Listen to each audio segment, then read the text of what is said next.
नमस्कार, कार्यक्रम रणनीति में आपका स्वागत है। मैं हूं विनोद कुमार। दर्शकों, विदेश मंत्रालय की रणनीति कारगर साबित हुई और दहशत के सौदागर राणा को एनआईए की गिरफ्त में ला खड़ा कर दिया है। 18 दिन की रिमांड मिली है और एनआईए के 20 दिनों की मांग की थी, लेकिन 18 दिन की 2 कम है, कोई बात नहीं। कोर्ट ने 18 दिनों की कस्टडी दी है। आपको बताते चले कि नेशनल इन्वेस्टिगेशन एजेंसी के 3 लोग वहां से राणा को यहां पर लेके आए थे। डीआईजी जय राय पूछताछ वाली टीम का नेतृत्व करेंगे और ये पूछताछ इतनी गहन होगी आप कल्पना नहीं कर सकते, अंदाजा नहीं लग सकते। अगर मोटा मोटा देखा जाए तो एक्स्ट्राडिशन को लेकर के जो राणा से पूछताछ होगी उसमें सबसे पहले ये होगा कि 26/11 के हमले में राणा की भूमिका क्या थी, आखिर राणा ने उसमें कितनी अहम भूमिका निभाई है। मुंबई हमले में उसकी भूमिका के अलावा यह भी पूछा जाएगा कि डेविड हेडली की कैसे मदद की राणा ने, और उनसे यह भी पूछा जाएगा कि हमले की योजना बनाने में उसकी क्या भूमिका थी, यानी प्लानिंग में उसका क्या रोल है, हमले की जानकारी जुटाने में क्या क्या और किस किस से मदद ली है। यानी मुंबई पर अगर हमला होता है 26/11 में तो इसमें क्या लोकल लोग भी इन्वॉल्व हैं। जो डोजियर बार बार पाकिस्तान सिरे से खारिज करता था, पाकिस्तान पर भी इसकी आंच आ सकती है। एनआईए के पूछताछ में कहीं ना कहीं राणा कुछ उगल सकते हैं कि पाकिस्तान में किस किस ने ताबून दिया था, क्योंकि लश्कर जो है पाकिस्तान की ऑर्गेनाइजेशन है, आतंकी ऑर्गेनाइजेशन है, टेररिस्ट ऑर्गेनाइजेशन है। और लश्कर तोयबा से संबंध कैसे हैं, लश्कर तोयबा के अन्य सदस्यों के बारे में भी जानकारी ली जा सकती है। आईएसआई संबंध, यानी आईएसआई जो पाकिस्तान की खुफिया एजेंसी है, उसके कैसे साथ क्या संबंध थे राणा के, कैसे संबंध से ये भी पूछा जा सकता है। आईएसआई ने उसे कैसे डायरेक्ट किया था कि आप 26/11 की कल्पना करें, भूमिका निभाएं। हमले में आईएसआई की क्या भूमिका है, क्योंकि पाकिस्तान बार बार ये क्लेम करता है कि हमारा इसमें कोई हाथ नहीं है। हमले की योजना कहां और कैसे बनाई गई, हमलों के लिए धन और हथियार कहां से जुटाए गए, हमलों के बाद की भूमिका, हमले के बाद क्या किया जाना चाहिए, उसने जांच एजेंसियों से बचने के लिए क्या क्या कदम उठाए। हमले से पहले राणा ने आगरा, दिल्ली और उत्तर भारत के कई हिस्सों में घूम करके रैकी की थी। ये पता लगाने का प्रयत्न किया था कि मेडिकल पढ़ाई के बाद अपराध की दुनिया में कैसे गया और आईएसआई से कैसे संबंध हुए, लश्कर के साथ कैसे तार जुड़े। ये सारी जानकारी नेशनल इन्वेस्टिगेशन की 12 सदस्यीय टीम करेगी और जिसकी अगुवाई जया राय डीआईजी है एनआईए के, वो करेंगे। एनआईए की तरफ से कोर्ट में दलीलें पेश की गई हैं, जिसमें कहा है कि मुंबई हमले की साजिश का पर्दाफाश करने के लिए हिरासत में लेकर के पूछताछ करना बहुत लाजमी है। डेफिनेटली ये बड़ा लाजमी है। आतंकी हमलों को अंजाम देने में राणा की भूमिका की जांच करेंगे। हेडली ने राणा को साजिश में इलियास कश्मीरी और अब्दुल रहमान में शामिल होने की भी जानकारी दी जाएगी।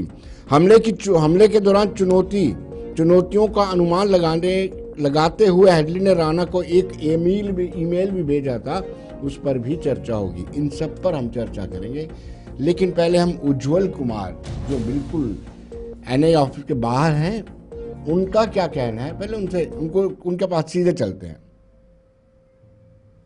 मुंबई आतंकी हमलों के मास्टरमाइंड तहावुर राणा को आखिरकार देखिए अमेरिका से भारत जो है वो कल ही लाया जा चुका था और इस वक्त जो हमारी मौजूदगी है वो एनआईए हेडक्वार्टर दिल्ली के बाहर है। बैरिकेड्स की बात करेंगे तो जो एंट्री हो रही है लोधी रोड से, वहां से सामने से देखेंगे तो 2 लेवल की जो सिक्योरिटी वो लगाया गया। सबसे पहले एक बैरिकेड जो है वो लगाया गया, उसके बाद देखिए दूसरा बैरिकेड यहाँ पर लगाया गया है और उसके अलावा अर्धसैनिक बलों की जो टुकड़ी है वो यहाँ पर तैनात की गई। और देखिए मीडिया पर्सन के लिए भी एक इस तरीके से यहाँ पर जो है वो लगा रखा है कि आप इससे आगे नहीं जाएंगे, यानी मीडिया पर्सन भी इससे आगे नहीं जा सकते हैं। इसके अलावा अगर आप यहाँ पर देखेंगे तो दूसरी तरफ भी देखिए 2 लेयर की जो सिक्योरिटी है सिर्फ वही अपना आई कार्ड दिखा रहे हैं, फिर उसके बाद जो है उनको अंदर आने की जो है वो एंट्री जो है वो मिल रही है, नहीं तो उनको बाहर से ही वापस भेजा जा रहा है। मीडिया के भी बाकायदा यहाँ पर सिक्योरिटी चेक हो रहा है, उसके बाद ही मीडिया को जो है वो अंदर आने दिया जा रहा है। और यही वो बिल्डिंग है देखिए जहां पर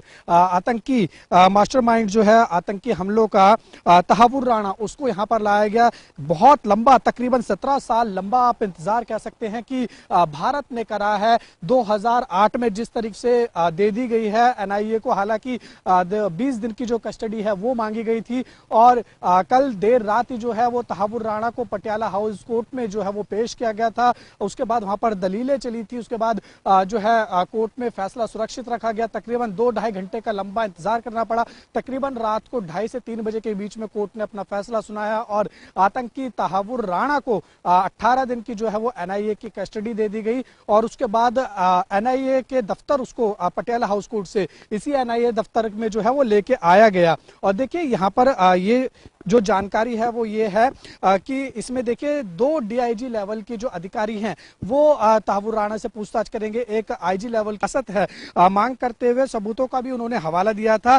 और इसमें देखिए ईमेल्स जो है, जो जिस तरीके से डेविड कोलमैन हेडली और तहावुर राणा के बीच में जो ईमेल्स जो है वो क्रैक किए थे सुरक्षा एजेंसियों ने, वो कहीं ना कहीं उनके सबूतों का हवाला दिया। उसके अलावा देखिए एनआईए ने अदालत से ये भी कहा कि साजिश का पर्दाफाश करने के लिए आरोपी की कस्टडियल पूछताछ जो है वो जरूरी है। तो ये एनआईए ने जो है वो कल पटियाला हाउस कोर्ट में जो है वो ये अपनी तरफ से पक्ष रखा था। इसके साथ ही एनआईए ने ये भी कहा कि जो तहावुर राणा है और उसके साथ अन्य जो षड्यंत्रकारी हैं उन्होंने मिलकर जो है आतंकी गतिविधियों को अंजाम दिया था और इसकी जो है साजिश जो है वो रची थी। और फिर कोर्ट ने जो है राणा से ये भी पूछा कि क्या ये लंबी ये पूछताछ होनी है, क्योंकि जिस तरीके से ईमेल्स का हवाला दिया जा रहा है, ऑडियो जो रिकॉर्डिंग्स हैं उनका जो हवाला दिया जा रहा है, मैसेजिंग जो मैसेज में जो बात हुई है उनका हवाला दिया जा रहा है। फिर उसके बाद देखिए हो सकता है कि ये आतंकी तहावुर राणा को उन जगहों पर भी लेके जाया जा सके जहां पर जो है आतंकी जो ये गतिविधियां इन्होंने करी थी, क्या क्या वहां पर जो सबूत है वो जो कौन कौन सी जगह है जहां पर इन्होंने देखा कि उज्जवल कुमार जो हमारे संवाददाता हैं नेशनल इन्वेस्टिगेशन एजेंसी के हेडक्वार्टर के बाहर से, उन्होंने तस्वीर बताई कितनी, यानी परिंदा भी पैर ना मारे इस तरह की सुरक्षा व्यवस्था की गई है और लाजमी है उससे इन्वेस्टिगेशन की जाए, इंटेरोगेट किया जाए। भले ही वो बीमारी को हवाला दे रहे हैं राणा, लेकिन उसकी इन्वेस्टिगेशन होनी चाहिए कि आखिर इतना बड़ा कांड किया उन्होंने। यानी राणा के प्रति अब लोगों में गुस्सा और भी बढ़ गया है, खासतौर पर जिन्होंने चश्मदीद हैं, जिन्होंने वही हमले को देखा है, जिन्होंने अपनों को गंवाया है। वो चाहते हैं ज़्यादा समय वेस्ट ना करते हुए राणा को फांसी के फंदे पर लटकाया जाए। लेकिन नेशनल इन्वेस्टिगेशन जानना चाहेंगी, एनआईए जानना चाहेगी कि अभी और कितने डोजियर पाकिस्तान को भेजने हैं, पाकिस्तान का कौन कौन सा व्यक्ति इसमें मुलव्विस था, उसकी भी जानकारी लाजमी है। क्या कोई भारत का भी कोई जो ऐसे लोग हैं, ब्लैक शिप्स तो हर जगह रहते हैं, क्या वो भी इसमें शामिल था? इसलिए राणा की जो इन्वेस्टिगेशन है वो लाजमी है। मैं अपने पैनलिस्ट के बीच में और आपके बीच में समय वेस्ट नहीं करना चाहता हूँ। संजय किशन राजनीतिक विशेषज्ञ, पॉलिटिकल एक्सपर्ट, वो हमारे साथ जुड़ चुके हैं। संजय जी आपका स्वागत है। अश्विनी साई प्रवक्ता बीजेपी के, अश्विनी जी आपका भी स्वागत है। और जगदीप सिंह प्रवक्ता कांग्रेस, उनका भी स्वागत है। और doctor Shriram Srivastava external affair मामलों के विशेषज्ञ, डॉक्टर साहब आपका भी स्वागत है। डॉक्टर साहब शुरुआत आपसे करता हूँ, मुझे मजा आता है आपसे बात करने का। मेरी आवाज आप तक पहुंच रही है?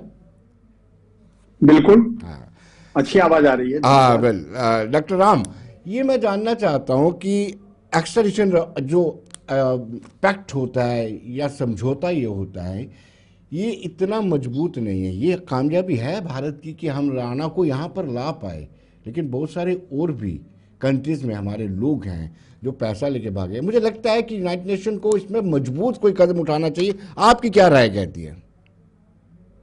निश्चित रूप से राणा के यहाँ आने के बाद ये रास्ता बिल्कुल साफ हो गया है कि भारत के जितने भी दुश्मन हैं जो विदेशों में बैठे हुए हैं उनको एक एक करके यहाँ लाया जाएगा, चाहे वो क्रिमिनल हो या फिर आर्थिक अपराधी हो। सबका जो है वहां पर एक्सट्रेडिशन का फाइल्स की गई है, क्योंकि अंतर्राष्ट्रीय नियमों के अंतर्गत हमको किसी भी व्यक्ति को दूसरे देश से यहाँ लाने के पहले वहां की अदालत से परमिशन लेना पड़ती है और वहां वो एक लंबी प्रक्रिया होती है। छोटी अदालत, उसके बाद बड़ी अदालत और सर्वोच्च न्यायालय, और इसके बाद वहां प्रेसिडेंट को भी अधिकार होता है जब तक कि वो वहां के मुखिया इस बात की अनुमति ना दे दे कि इनको यहाँ से भेज दिया जाए।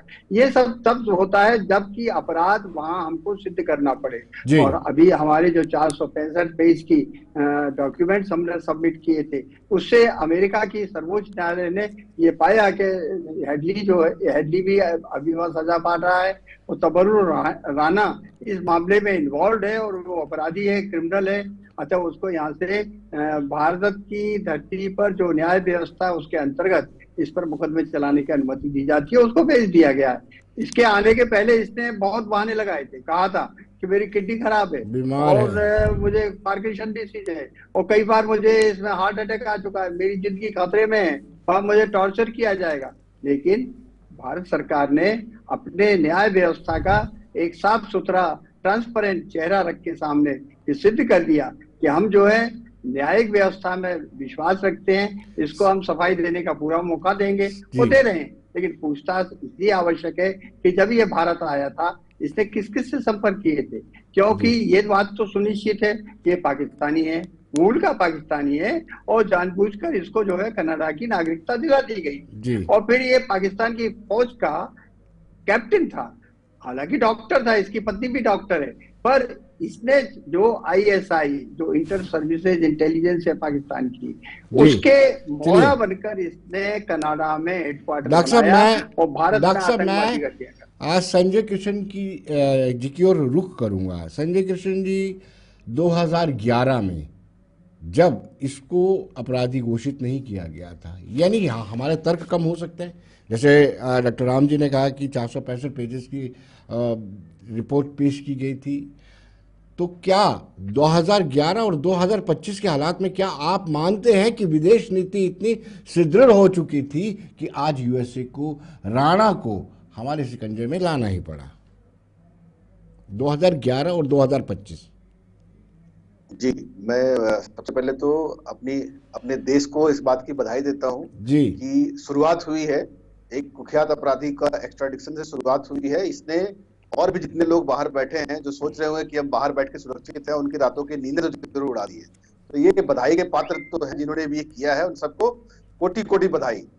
अब आप जो कह रहे हैं 2011 में से लेके 2025 तक में क्या बदला है, जो बदला है ना वो सामने से दिखाई देता है। 2014 के पहले 11 से 14 के बीच में 3 साल का गैप था। 14 से पहले आप देखते होंगे कि हर जगह लिखा होता था लावारिस वस्तुओं को ना छुए, बम हो सकता है, जगह जगह बम धमाके होते थे।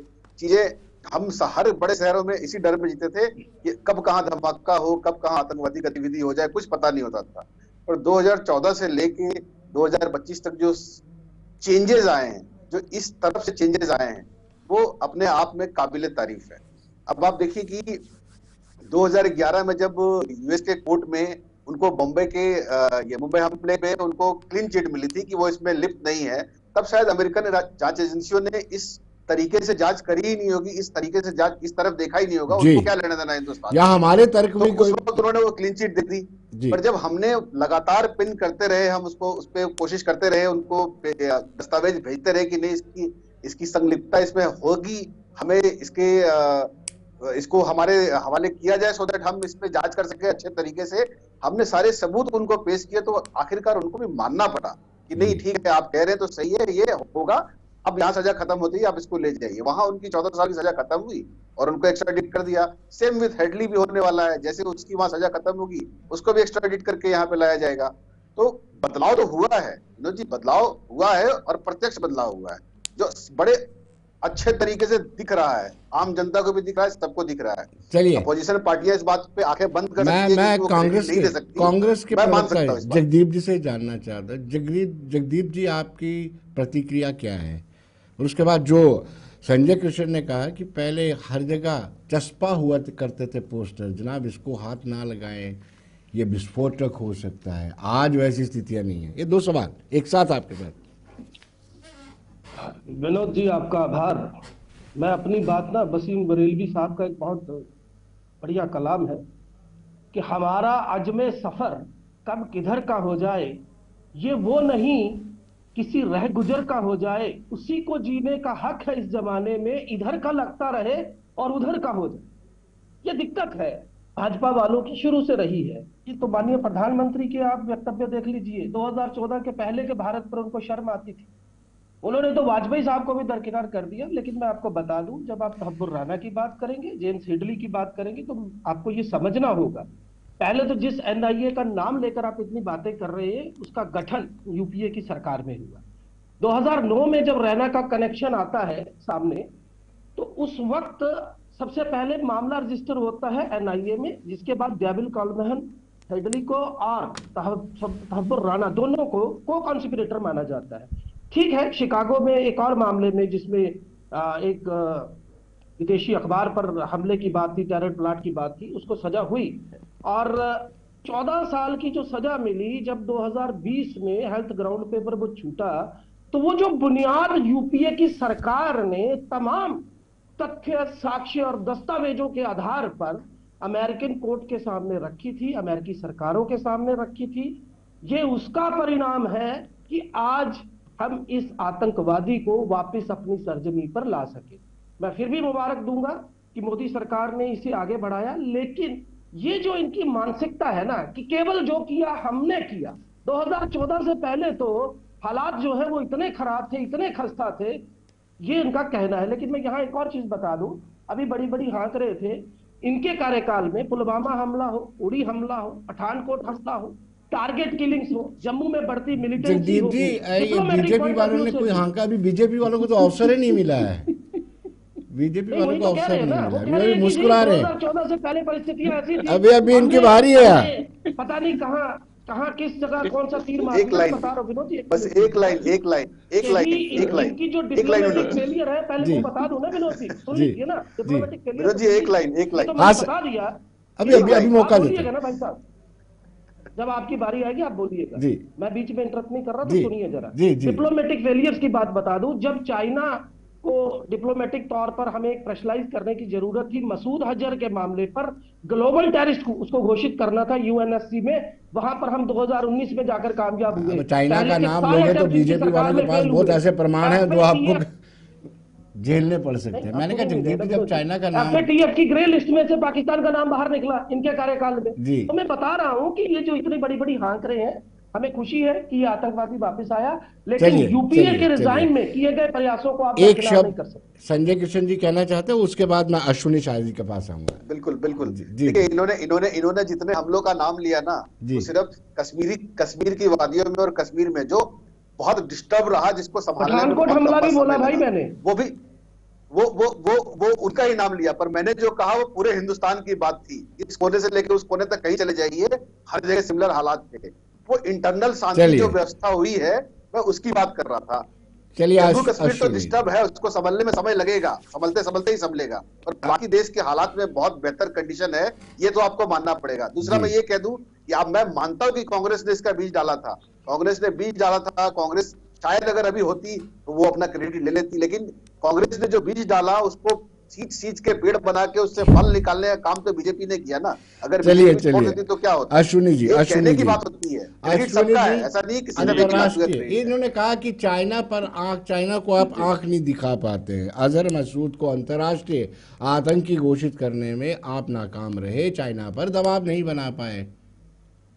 चाइना के साथ कांग्रेस के संबंध है कोई? देखिए, नहीं विनोद जी, देखिए, कहने के लिए जो है मैं कहूँ, संजय जी देखिए, विचलित होने दीजिए। कांग्रेसियों के दिमाग में भारतीय जनता पार्टी और मोदी घुसे हुए हैं। आप राजनीतिक विश्लेषक हैं, इन्होंने भाजपा का बना के आपको बोल दिया कि अभी चिल्ला रहे थे।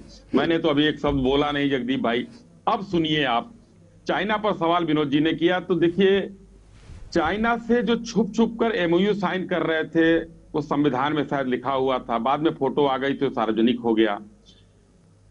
370 लगने के पहले यूएन को कौन ले आकर बैठा दिया था कश्मीर में?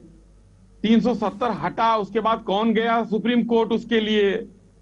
चाइना में आप जो है किस तरीके से जमीन दान कर रहे थे, उस समय आप ही के सांसद ने कहा कि भाई हमारा सर तो बंजर है, इसको भी काट दिया जाए।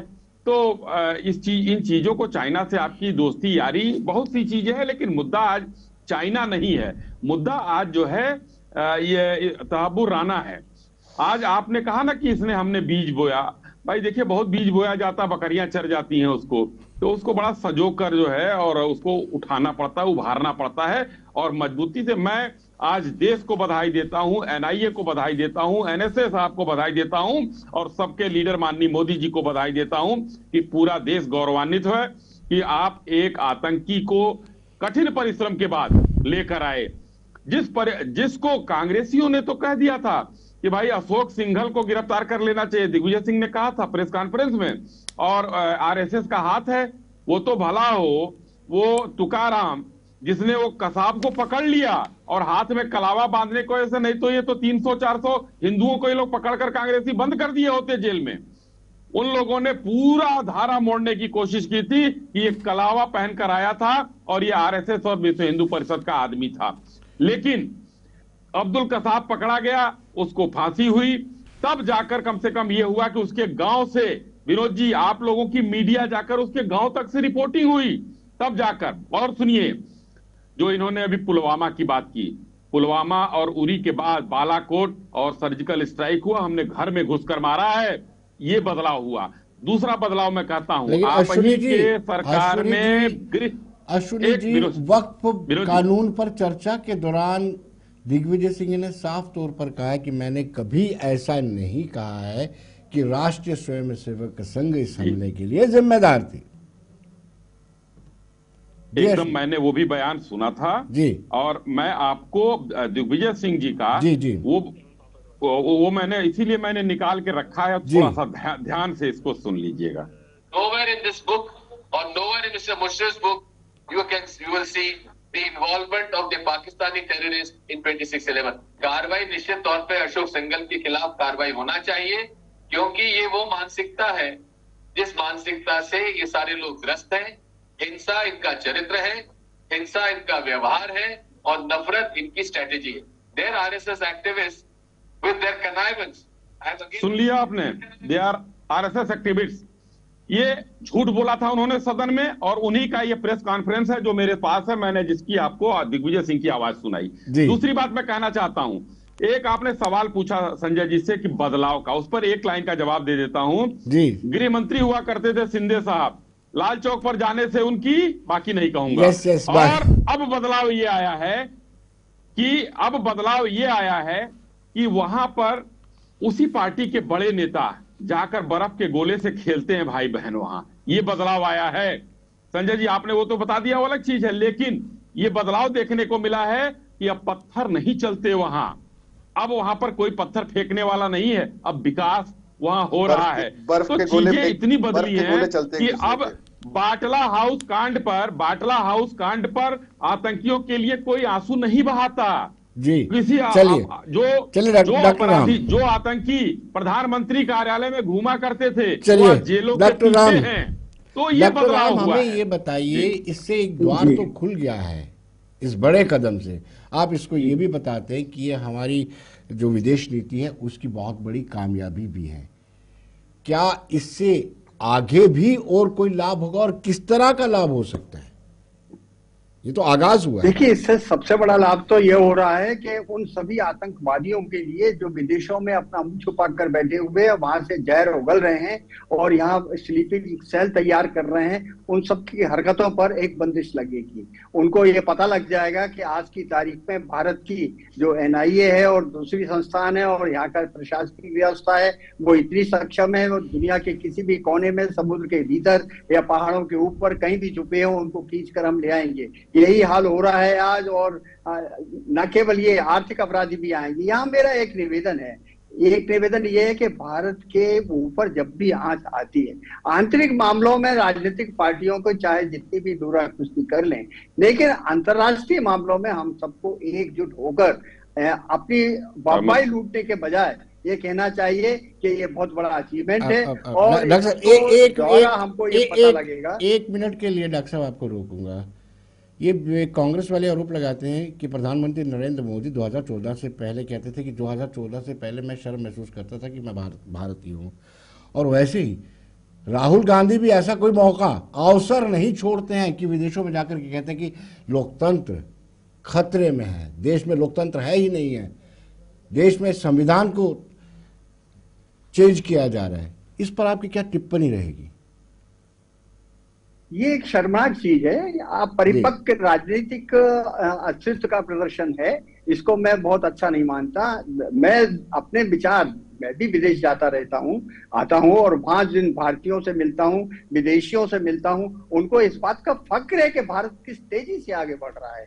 हमको सिर्फ गड़े हुए मुर्दे उठाकर एक दूसरे पर कीचड़ उछालकर सिर्फ अपनी बापबाई और वोट बटेरने की राजनीति हटाना चाहिए। देश की रक्षा, सुरक्षा और व्यवस्था और इज्जत का जहां तक सवाल होता है, आज दुनिया में भारत की जो इमेज बनी हुई है, एक मुक्त, स्वतंत्र और स्वच्छ प्रजातांत्रिक व्यवस्था के रूप में बनी है। जहां तक धार्मिक अंधता का सवाल है, धार्मिक अंधता यह एक विश्व समस्या है जिसके कारण टेररिज्म बदल रहा है। हमको दुनिया में देखना चाहिए आज की तारीख में हमारी स्थिति क्या है। हमारी स्थिति रूस की तरफ भी नहीं है, अमेरिका की तरफ नहीं है, चीन से भी हम उतने ही संपर्क बनाए हुए हैं। लेकिन एक बात दुनिया को समझ में आ गया, जो हमको आंख दिखाएगा उससे हम जो है निपट लेंगे। इतनी क्षमता हमें है।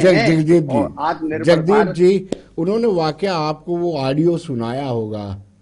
जगदीप जी, आपने सुना था ऑडियो? विनोद जी, मैंने बड़े संयम के साथ इनको सुना है, ऑडियो को भी सुना है, और मैं चाहूंगा कि अब मुझे भी आप अनइंटरप्टेड थोड़ा सा समय दे दें। देखिए, यही इसी संकीर्ण मानसिकता की मैं बात कर रहा हूं। पहले तो मैंने जो सवाल उठाया, मुझे कोई मुगलाता नहीं लगा। दरअसल होता है, अक्सर डिबेट्स में ये होता है कि भाजपा के एक ही जगह दो प्रवक्ता नजर आते हैं, इसीलिए मैंने कहा। पहली तो ये। दूसरी बात, अगर उसी अंग्रेजी में दिए वक्तव्य को आप जरा गौर से सुनेंगे ना, और नियत से सुनेंगे, तो आपको समझ में आ जाएगा कि उन्होंने साफ साफ शब्दों में ये कहा कि मैंने इस मामले में, टेरर अटैक के मामले में, आरएसएस को दोषी करार कहीं पर नहीं दिया अपने वक्तव्य में। लेकिन जो इनकी नीयत है, मैं बताता हूं ना भाई साहब, ऐसे थोड़े ना बोला है। आप शुरुआत अभी कर रहे थे 370 की, आपने चाइनी जो कब्जा है उसकी बात की। आपने ये नहीं बताया कि कितनी काउंटीज वहां पर जो अभी हाल बसी हैं, कितने हजार अंदर आ गया, आपने नहीं बताया। लेकिन मैं आपके वैचारिक पुरोधाओं की बात बता दूं, जिस पर आप अभी इतना बखान कर रहे थे। ये वही लोग थे जब ये मुल्क आजादी की लड़ाई लड़ रहा था और ये अंग्रेजों की गोद में बैठे थे। क्रांतिकारियों की मुखबरी के आरोप है इन पर। राशुनी जी, आप पर सीधा सीधा कटाक्ष है। आप सुनिए विनोद जी, सुनिएगा, बात पूरी करने दीजिए ना। अभी इनके बाद, अरे भाई साहब सुन तो लो पहले। जगदीप जी, भाई साहब बात तो पूरी होने दीजिए, बात तो पूरी होने दीजिए। करिए जगदीप जी, करिए। आपको किसने रोका है? आपको किसने? मैंने इनको सुना है, पहले सुन ले, बात पूरी कर ले। 1942 में मुखबरी हुई, अटल बिहारी वाजपेयी साहब का लिखा पत्र आज भी मौजूद है दो क्रांतिकारियों के लिए, जिसकी मैं बात कर रहा था। अंग्रेजों की फौज में सावरकर साहब ने लोगों को भर्ती करवाया, जिसमें नाथूराम गोडसे का बड़ा भाई भी था। आप मुस्लिम लीग के साथ सरकार में थे पश्चिम बंगाल में और सिंध प्रांत में, और आप जब पाकिस्तान का पहली मर्तबा सिंध की असेंबली में मसौदा आया, आप लोगों ने बाइकाट तक नहीं किया। मैं आपकी जानकारी के लिए बता दूं, ये जो आपके वैचारिक पुरोधा है, इनमें से आप एक भी नाम नहीं बता सकते जो इस मुल्क की आजादी में हमारे साथ खड़ा हो। अब जो दूसरी बात यहाँ पर हमारे एक सवाल ले लो जगदीप जी आपसे। नहीं, मैं वो उत्तर तो दे दूं ना, पहले दोनों सवालों का एक सवाल ले लो, बाद में। पंडित नेहरू को ऐसा क्यों सूझा कि राष्ट्रीय स्वयंसेवक संघ की परेड, गणतंत्र दिवस जो एक सरकारी कार्यक्रम था, उसमें उनको न्योता दिया गया? विनोद जी, आप क्या बात कर रहे हैं मेरे भाई? आप मुझे बताइए, पंडित जी के बड़प्पन की बात करते हैं। जब ये लोग राजनीतिक हाशिए पर थे, बिना चुनाव लड़े, इन्हीं की पार्टी के श्यामा प्रसाद मुखर्जी को पहली काबीना में मंत्री बनाया पंडित जी ने, क्योंकि वो चाहते थे कि सारी विचारधाराएं एक मंच पर आए और एक साथ होकर लड़े। लेकिन अब मैं जरा यूपीए की बात बताकर अपनी बात पूरी कर दूं। आपने कहा यूपीए ने क्या किया। पहले सबसे मैंने बताया एनआईए का गठन किया, यूएपीए के कानून में अमेंडमेंट्स लाकर उसे पावरफुल बनाया, नेशनल इंटेलिजेंस ग्रिड, जिसे नेट ग्रिड कहते हैं, 2011 में उसकी स्थापना की, मल्टी एजेंसी सेंटर बनाया आईबी की देखरेख में, अजमल कसाब का एग्जीक्यूशन करवाया, इंडियन मुजाहिदीन को न्यूट्रलाइज किया। ये जो बॉम्बिंग की बात कर रहे थे, 2008 का दिल्ली ब्लास्ट, 2010 का वाराणसी बॉम्बिंग और 2011 का मुंबई ट्रिपल ब्लास्ट, तीनों मामलों में इंडियन मुजाहिदीन का हाथ होने के बाद उसे न्यूट्रलाइज किया हमारी सरकार में। नॉर्थ ईस्टर्न इंसर्जेंसी का भी बता दूं कि यूपीए ने उल्फा के साथ और बॉडो मिलिटेंट्स के साथ समझौता किया, वायलेंस में कमी आई। उनके टॉप लीडर को, एंथोनी शर्मारे को अगर किसी ने उस वक्त हथियार छोड़ने के लिए मजबूर किया तो वो हमारी सरकार थी। लेकिन मैं डॉक्टर राम की बात से सहमत हूं। मैंने पहले भी कहा, मैंने ये भी कहा कि मोदी सरकार को इसका श्रेय अगर लेना चाहते हैं तो निश्चित तौर पर ले, लेकिन वो ये मत भूलें कि चलिए वो जो जगदीप जी, बीज थे सफलता के, वो जो जगदीप पूरा एक प्रोसीजर था, वो जी हमारी सरकार जी हमारे जी रिजीम जी चला। मैं अश्विनी जी के पास जाऊंगा, लेकिन एक छोटे से कमर्शियल ब्रेक के बाद बने रहिए, लौटते हैं।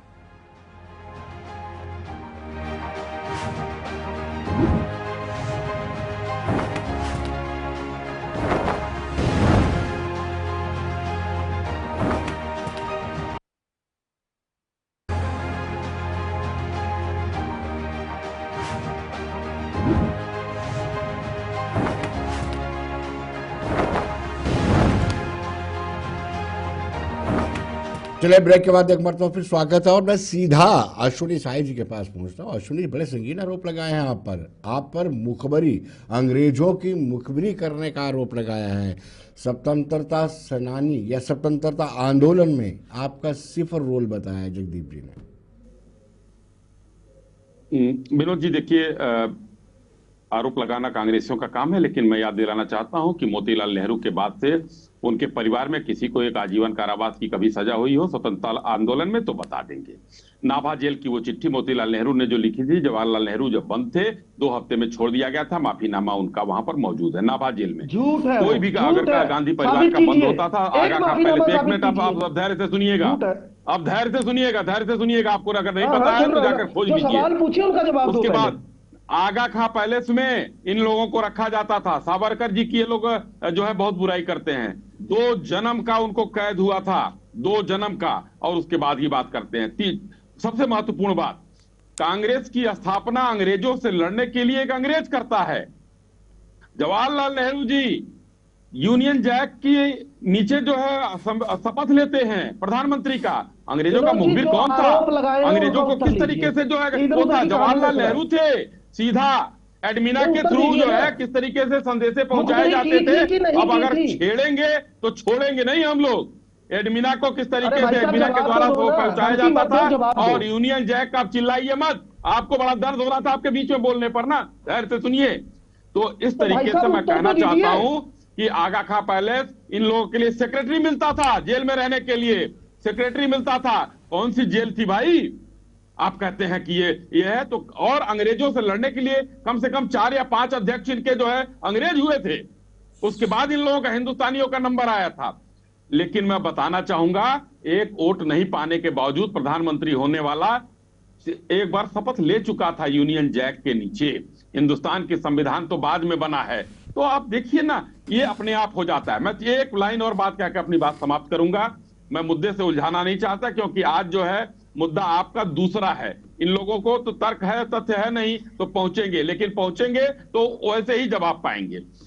ये देखिए, आज मैं कह रहा हूं देश में एक जो है इतना सुखद माहौल है कि जो अभी श्री राम जी ने कहा, डॉक्टर श्री राम जी ने, कि देश को एक होना चाहिए। अगर बाहर का कोई भी चीज होती है, एक वाकया हुआ था देश में, बदलाव जो आया था, अपने देश का एक पायलट पाकिस्तान में गिरा था। उन लोगों ने एक मंत्री को, पाकिस्तान के मंत्री को किस तरीके से कांपते हुए पाकिस्तान की संसद में देखा। वो हिंदुस्तान का ही प्रभाव था कि अमेरिका ने कहा भेजो, टर्की के पास गया, टर्की ने मना कर दिया। उस जिसके पास गया पाकिस्तान, भेजना पड़ा अंत में, और शान से चल के हमारे अभिनंदन जी वापस आए थे।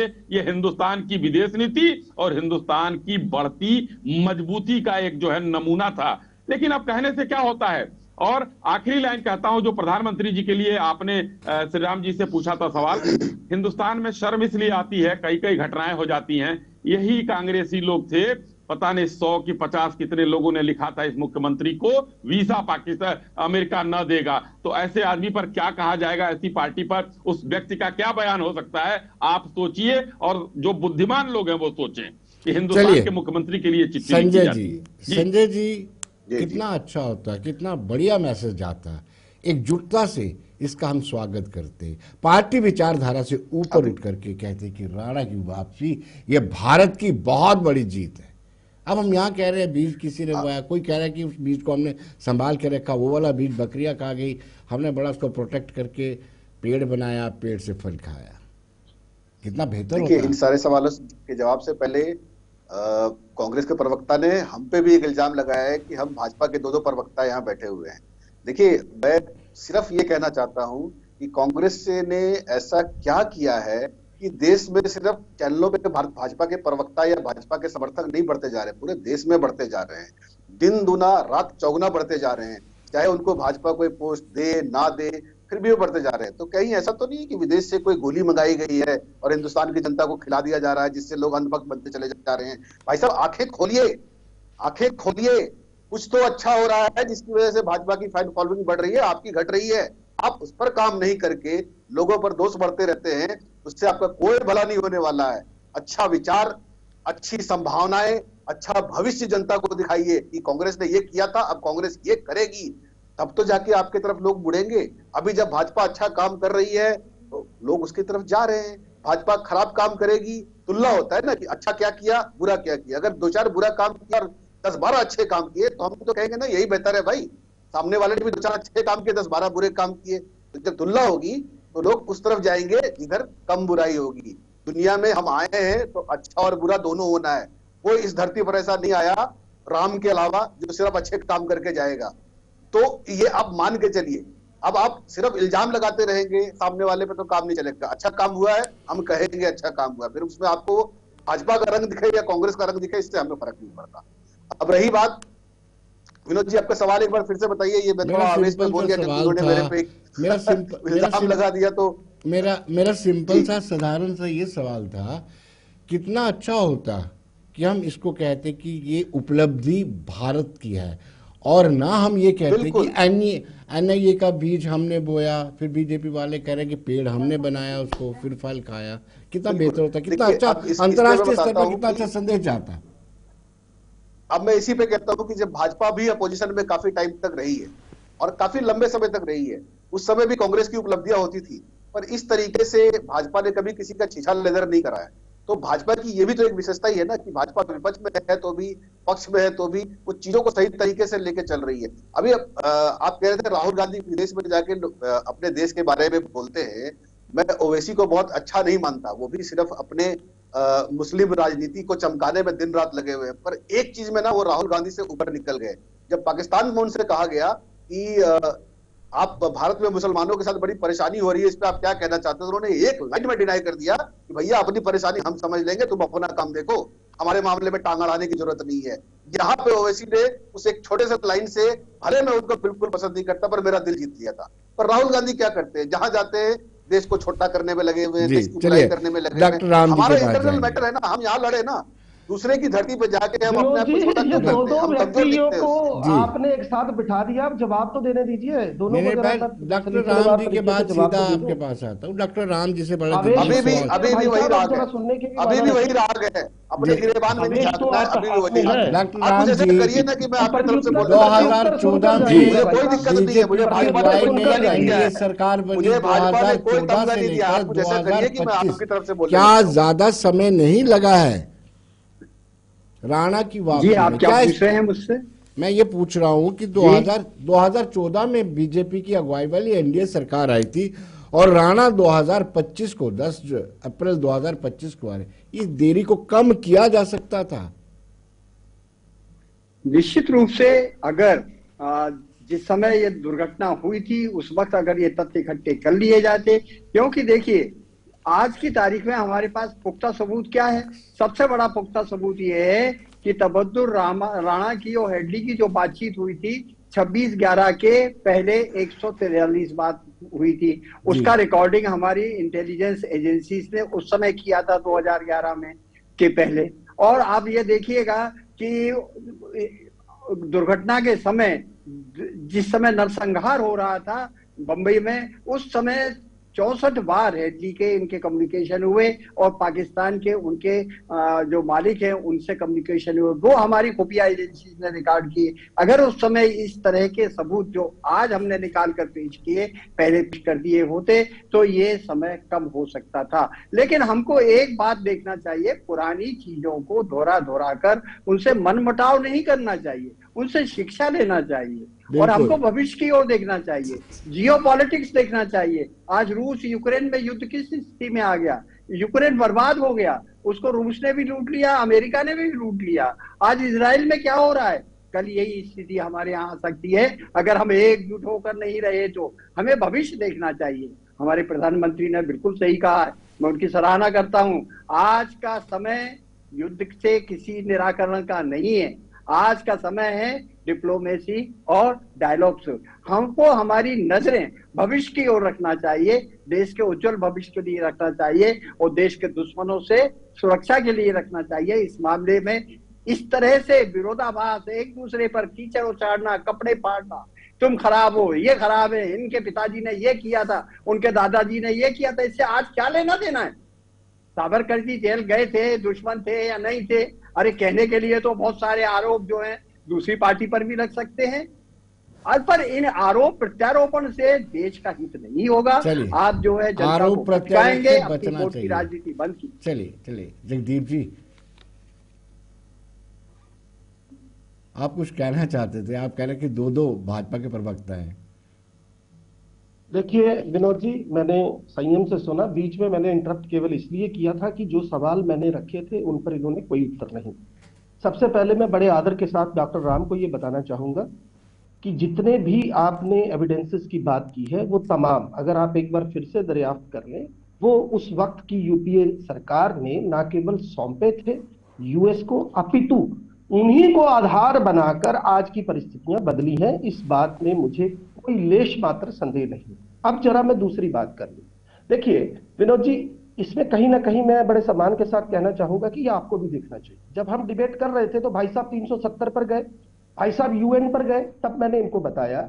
अब इन्होंने आपके चैनल पर बैठकर सारे चैनल झूठ बोला है कि नेहरू जी ने माफी मांगी थी, मैं राजनीति छोड़ दूंगा अगर ये नाभा जेल का जो प्रकरण बता रहे हैं वो साबित हो। पहले भी मुंह की कई गोदी चैनलों पर भाजपा प्रवक्ता इस मार खा चुके हैं। अब मैं दूसरी बात पे आता हूं, अब सुन लीजिए ना भाई साहब, फिर बोलिएगा। देखिए मुझे ये कहने में कोई गुरेज नहीं है कि मेरा समय आएगा तब मैं बोलूंगा, मैं बीच में नहीं बोलूंगा। मैंने उंगली उठाया है कि विनोद जी देख ले कि मैं जवाब देना चाहता हूं, मैं बीच में नहीं बोल रहा हूं। ठीक है, चलिए कंटिन्यू कीजिए। मैं अब आगे बात को बढ़ा दूं। मैंने ये कहा था हमें कोई लुत्फ नहीं मिलता जब हम इनके वैचारिक पुरोधाओं पर सवाल उठाते हैं, लेकिन अफसोस इस बात का है कि जिस पार्टी के वैचारिक पुरोधाओं ने 52 सालों तक इस देश के झंडे को स्वीकार नहीं किया, उन 3 रंगों को अशुभ बताया, जब सरदार साहब को यह कहना पड़ा कि हम ब्रह्मा विष्णु महेश की संस्कृति हैं। ये इसलिए मुझे कहना पड़ रहा है बार बार कि दिक्कत यह है कि जब इनके वैचारिक पुरोधाओं का हम इतिहास खंगालते हैं तो कहीं पर भी आप कपूर आयोग पढ़ लीजिए। अगर उस वक्त मोरारजी देसाई साहब अपना स्टेटमेंट जो कार्बेटिंग गवाही थी वो दे देते सलीके से, तो सावरकर साहब गांधी हत्या में जेल में होते। और यही कारण था कि पटेल साहब ने आरएसएस को बैन किया था। अब मैं आता हूं जो भाई साहब बोल रहे थे। संजय जी देखिए, ऐसा है, मुझे इसमें कोई ऐतराज नहीं कि आपकी व्यक्तिगत सोच क्या है, लेकिन देखिए मेरा ये सवाल है, आपने कहा भाजपा बहुत अच्छा काम कर रही है, विदेश नीति बहुत अच्छी है। मैं आपसे कुछ सवाल पूछना चाहता हूं। पहले तो आज अगर माननीय राहुल गांधी जी ने विदेश में जाकर संविधान की बात की तो वो इसलिए की कि चाहे वो ज्योति मिर्धा हो, लल्लन सिंह हो, वो इनके तमाम बड़े नेता हो, अरुण गोविल हो, जिन्होंने संविधान बदलने की बात की। आज इस देश में ब्रह्मांड का सबसे बड़ा घोटाला इलेक्टोरल बॉन्ड के नाम पर हुआ, जिसको संवैधानिक तो हमारी सुप्रीम कोर्ट ने बता दिया, लेकिन सजा किसी को नहीं हुई। आज इस देश की लोकतांत्रिक व्यवस्था पर सवाल है, ईवीएम पर सवाल है, एपिक नंबर्स जो है वो झूठे पकड़े गए हैं, एक एक घर से हजार वोट जो है वो डाले गए हैं। तो आप मुझे बताइए, जब देश की लोकतांत्रिक व्यवस्था पर सवाल हो तो क्या उस वक्त बात नहीं करनी चाहिए? आज एक ग्लोबल विलेज हम बन चुके हैं। आप क्या समझते हैं अगर राहुल जी बात नहीं करेंगे तो विदेशों को नहीं पता, विदेशी मीडिया को नहीं पता कि भारत में आज मुसलमानों की क्या स्थिति है? आज सांप्रदायिक सौहार्द किस दर्जे पर लेकर आ गए हैं ये लोग? क्या ये बाकी विदेशी देशों को नहीं पता या वहां के मीडिया को नहीं पता? और मैं आपको एक चीज और बता दूं बड़े सम्मान के साथ, देखिए दिक्कत क्या है कि अगर कांग्रेस किसी सवाल को उठाती है, मैंने फिर कहा, मैं फिर से कह रहा हूं कि आज जो डिबेट था वो ये था कि जो ये आतंकी है जिसकी हम बात कर रहे हैं, जब आप इसकी पूरी पृष्ठभूमि देखेंगे तो आपको पता लगेगा कि कैसे इसने वहां पर एक एजेंसी बनाई, ट्रैवल एजेंसी बनाई, कैसे ये भारत में रैकी करने आया, कैसे जो डेविड हेडली था वो हेरोइन की तस्करी में जुड़ा था, कैसे लश्कर के साथ इनके संबंध बने, वो तमाम दस्तावेज सौंपते थे। लेकिन मैं एक सवाल और खड़ा कर दूं, अभी विदेश नीति की बात हुई है, एक ही मिनट और लूंगा। अब जो हालात बने हैं, 26% का हम पर टैरिफ लगा, हमारे लोगों को हथकड़ियां लाकर भेजा गया। मैं देवयानी जी का आपको उदाहरण देकर बताना चाहता हूं, जब हमारे डिप्लोमेट के साथ बदतमीजी हुई थी जनाब, 1 घंटे में यूएस एम्बेसी की सिक्योरिटी वापस ले ली गई थी और अमेरिकन विदेश मंत्री को माफी मांगनी पड़ी थी। मैं ये बताने की कोशिश कर रहा हूं, आज मालदीव जैसा घर का देश हम पर सवाल खड़े कर रहा है। चलिए अश्विनी जी, इन्होंने कहा कि पंडित नेहरू पर जो आपने टिप्पणी की है वो सरासर गलत है, आप मिसलीड करते हैं जनता को।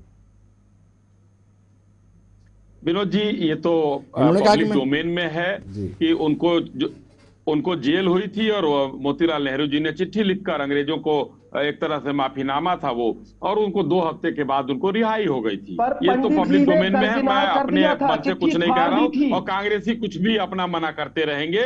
अब देखिए, अब बीच में बोल रहे हैं, तो इसलिए मेरा ये कहना है कि इस चीज को जाकर लोग ढूंढ लें, हमें उसको सफाई देने की आवश्यकता नहीं है। दूसरी बात, जो कांग्रेस जो है अपनी जो इतनी बड़ाई करती है, अच्छी बात है, 56 साल तक आपने सरकार चलाया यहाँ हिंदुस्तान में, तो कुछ तो करना था भाई आपको। ऐसा थोड़ा ही है कि आप 56 साल तक सरकार चलाएंगे और कुछ करेंगे ही नहीं, देश का टैक्स का पैसा लेंगे। तीसरी बात, अभी इन्होंने ये बार बार कांग्रेसी कहते हैं कि सबसे बड़ा घोटाला था इलेक्ट्रल बॉन्ड का, 2000 करोड़ कांग्रेस को मिला था, इन लोगों ने तो रिजर्व बैंक में जाकर जमा करा दिया, हमको नहीं चाहिए अब ये भाई। 2000 करोड़ आया था इन लोगों के पास, भाजपा ने तो ज्यादा लिया था, इन लोगों का जो 2000 करोड़ आया था ये जमा करा है रिजर्व बैंक में, और उसकी रसीद पावती है इनके पास। तो ये लोग तो आप जान ही सकते हैं किस विचारों के हैं। अब देश कुछ बड़ा काम कर ले, देश में कुछ मोदी जी के समय में बढ़िया काम हो जाए, तो इनको पचती नहीं है। राहुल गांधी जी अगर विदेश में जाकर कहें कि भाई हिंदुस्तान में लोकतंत्र खतरे में है, हिंदुस्तान में हमारे कुछ सांसदों ने बोल दिया कि 400 सीट जिता दो, हम संविधान बदल देंगे, तो खामियाजा भुगते हम लोग, 240 पर आ गए। लेकिन अभी जो DK शिव कुमार ने कहा कि संविधान बदल देंगे, उनका क्या होगा? ये तो 99 के फेर में है, अगला चुनाव में इनका क्या होगा? 2 चुनाव से तो 3 चुनाव से सैकड़ा नहीं पार कर पाए हैं, और मुझे लगता है कि राजीव गांधी जी के बाद कभी फुल मेजॉरिटी में नहीं आ पाए हैं। तो अब दूसरे के घरों में जो है ये पत्थर जरूर फेंकेंगे, क्योंकि इनका घर शीशे का है। नरसिम्हा राव जी की सरकार मैक्सिमम आई थी 240 ऐसे आई थी जैसे हम लोगों की है, तो क्या ये लोग बात करेंगे? तो कांग्रेसियों को देश में जब तक भारतीय जनता पार्टी की सरकार है कुड़हन में जीने दीजिए विनोद जी, अनाप शनाप बयान देने दीजिए, क्योंकि ये लोग तो वो लोग हैं जब प्रधानमंत्री जो है देश में कुछ कहते थे, कोई बिल बनाते थे तो फाड़ देते थे लोग। राहुल गांधी जी प्रधानमंत्री जी पीछे रहते थे, सोनिया गांधी जी संविधान की आज्ञा से आगे जाकर हाथ मिलाती थी, दूसरे देश के राष्ट्रीय अध्यक्षों से मनमोहन सिंह जी खड़े रहते थे। तो उस परिवार के बारे में, उस पार्टी के बारे में जनता ने तय कर लिया है कि इनको बाहर बिठाना है, और जो बेहतर काम कर रहा है, देश को मजबूत कर रहा है, उसको आगे बढ़ाना है, तो उसमें हमको आपको बोलने की आवश्यकता नहीं है। जी Sanjay ji, being a political expert, इस वक्त की राजनीति को कांग्रेस के प्रवक्ता बार बार ये कह रहे हैं संविधान बदल जाएगा, संविधान बदल जाएगा। संविधान क्या है? कोई बल्ब है क्या कि फिलिप्स का निकाल के ओसराम का लगा दिया? संविधान तो एक बड़ी किताब है ना, और संविधान में संशोधन तो समय के साथ होता ही रहता है। नई बात क्या है? पूरा संविधान बदल देने की कैपेसिटी किसके पास?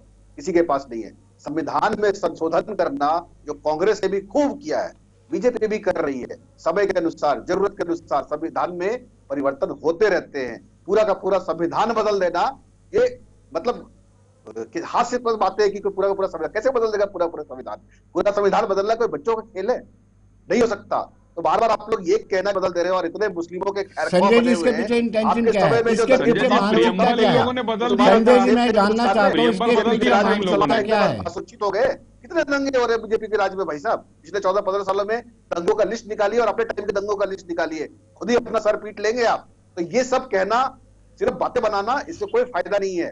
काम देखिए, आंखें खोलिए, और अगर कुछ कर सकते हो उससे बेहतर तो वो प्रॉमिसेस कीजिए, ताकि हम आप पे ट्रस्ट करना वापस शुरू करें। सिर्फ ये कह देना कि तुम गलत है, मैं सही हूं, अपनी पीठियों थपथपा लेना, इससे कोई फायदा नहीं है।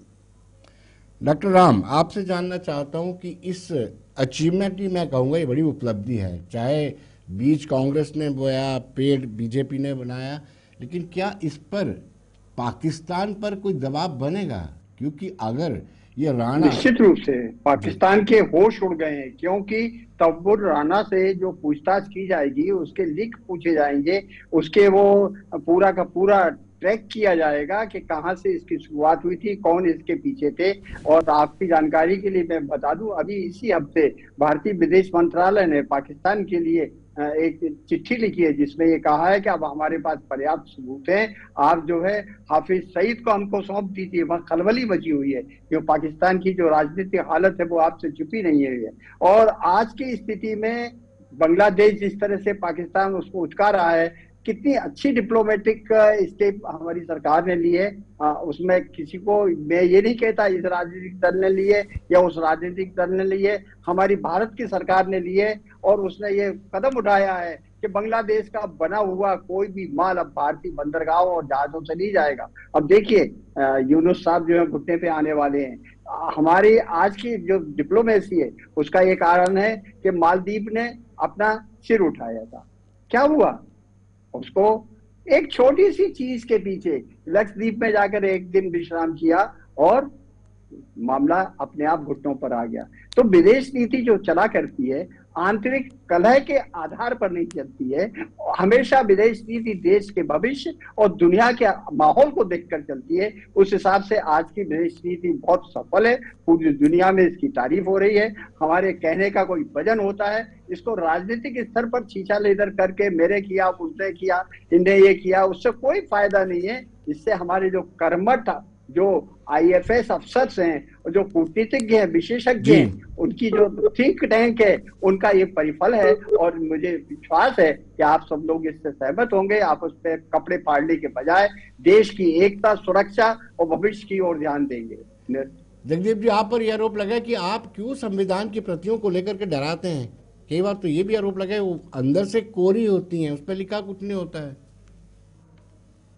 विनोद जी, मैं मुख्तसर शब्दों में बात पूरी करना चाहूंगा। पहले भाई साहब को बता दूं कि वो विवेक देबोराय थे जिन्होंने संविधान को कॉलोनियल टाइम पीरियड का बताया था, और वो पीएमओ में अर्थशास्त्री थे, और उन्होंने ही सबसे पहले आर्टिकल लिखकर ये कहा था, हमने नहीं कहा था। दूसरी बात, अभी 2 दिन पहले एक दलित नेता, कांग्रेसी नेता के मंदिर में जाने के बाद जब आपकी पार्टी का यानी भाजपा का नेता वहां पर गंगा जल से उसको धोता है, तो मुझे बताने की जरूरत नहीं है कि किस मनुस्मृति को अपनी संकीर्ण मानसिकता में ढो रही है भाजपा। मैं डॉक्टर राम से पूछना चाहता हूं, विदेश नीति की बात कर रहे हैं बड़े आदर के साथ, बुजुर्ग है हमारे। मैं पूछना चाहता हूं, मालदीव मिट्टी भर का देश था, स्वर्गीय राजीव गांधी के समय में उनका जो भौतिक वजूद है वो हमारी वजह से सचा था, और उनका कोई भी राष्ट्रपति जब चुनाव जीतता था सर्वप्रथम भारत आता था। आपको याद है कि अपनी संसद के अंदर खड़े होकर, ताल ठोकर उसने कहा कि हम भारतीय सैनिकों को वापस भेजेंगे। मैं आपसे पूछना चाहता हूं कि बांग्लादेश, जिसको कभी कांग्रेस की अगुवाई में भारतीय सेना ने पाकिस्तान का पेट फाड़कर पैदा किया, आज उसने वहां सीमा पर कैसा विवाद बनाया हुआ है, अल्पसंख्यकों पर किस तरीके के हमले हो रहे हैं। इंग्लैंड की बात कर लेते हैं, ब्रिटेन की बात करते हैं। सुन लीजिए, ब्रिटेन में अभी आज से करीब 6 महीने पहले वहां पर जो मंदिर थे, विनोद जी सुनिए ना 2 मिनट, मैं विदेश नीति बता रहा हूँ, 2 मिनट लूंगा। हमारे वहां के मंदिरों में पंडितों को वीजा नहीं मिला। अमेरिकन राष्ट्रपति का 3 दिन पहले का बयान देखिए, वो इतना वल्गर है कि मैं यहाँ बोल नहीं सकता। उस कंट्रीज में हमारा भी नाम है, और किस तरीके से वो हमें डील कर रहे हैं, किस तरीके से आज हम जो है इस स्थिति में है कि चलिए जगदीप जी, मानते हैं कि हमारी विदेश नीति बहुत ही कमजोर है। जगदीप जी, समय हमें इजाजत नहीं दे रहा है। जगदीप जी आपका बहुत बहुत शुक्रिया, संजय जी आपका, अश्विनी जी आपका भी, डॉक्टर श्रीराम जी आपका भी बहुत बहुत शुक्रिया। तो दर्शकों, बने रहिए देश दुनिया की खबरों के लिए और मुझे दीजिए इजाजत। नमस्कार।